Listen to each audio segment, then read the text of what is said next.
Ngày nắng trong một chai đồng lây tệ thôn cho mùi nước Nam rồi bù hẳn ní nó bụ tệ hó này đó nhìn nó về để dừng một cái bật cứ có thưa ấy để oi miền Nam tốt bay chỉ nó ngay càng múc vì chia bơi cái đầu tận tay Nam nó cứ viên nơi tại bà hái viên nơi tại Prap dương hay dương khớp miền Nam rồi bù để ra ấy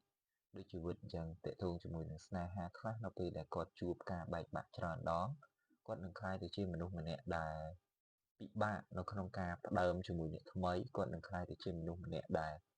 mình trong đơm ពីផ្សេងគ្នាអ្នកខ្លះពិបាកក្នុងការផ្ដើមអ្នកខ្លះគាត់ចង់ផ្ដើមនេះគាត់គិតថាការរស់នៅម្នាក់ឯងគឺ independent ស្រួលអញ្ចឹងគាត់អត់ចង់ផ្ដើមជាមួយនរណាទាំងអស់អញ្ចឹងជំរឿនៃជីវិតគឺយើងជាអ្នកជ្រើសរើសយើងចង់បានបែបណាយើងចង់ទៅមុខរបៀបណាគឺខ្លួនយើងផ្ទាល់ជាអ្នកដែលជ្រើសរើសវា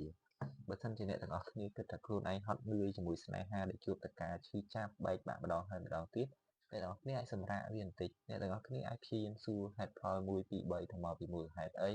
មកពីយើងឬមកពីគេរឿងរ៉ាវនៃការបែកបាក់ពេលខ្លះវាជាការចូលរួមចំណែកនៃយើងខ្លួនឯងដែរ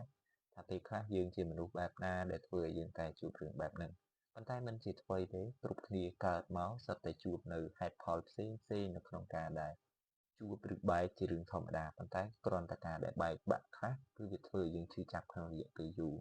អញ្ចឹងខ្ញុំចង់ផ្ដាំទៅអ្នកដែលគាត់មានបញ្ហាផ្លូវចិត្តនៅពេលដែលបែកបាក់មិនថាស្នេហាឬមិត្តភាពអ្នកទាំងអស់គ្នាគួរតែព្យាយាមឆ្លោះប្រចាំខ្លួនឯងព្យាយាមសួរហេតុផលខ្លះៗសម្រាប់ខ្លួនឯងហើយព្យាយាមដុសខាត់ខ្លួនឯងឲ្យល្អប្រសើរជាងមុនបើសិនជាអ្នកទាំងអស់គ្នារឹងមាំអ្នកទាំងអស់គ្នាល្អប្រសើរអ្នកទាំងអស់គ្នានឹងមានឱកាសជួបមនុស្សដែលល្អប្រសើរដូចគ្នា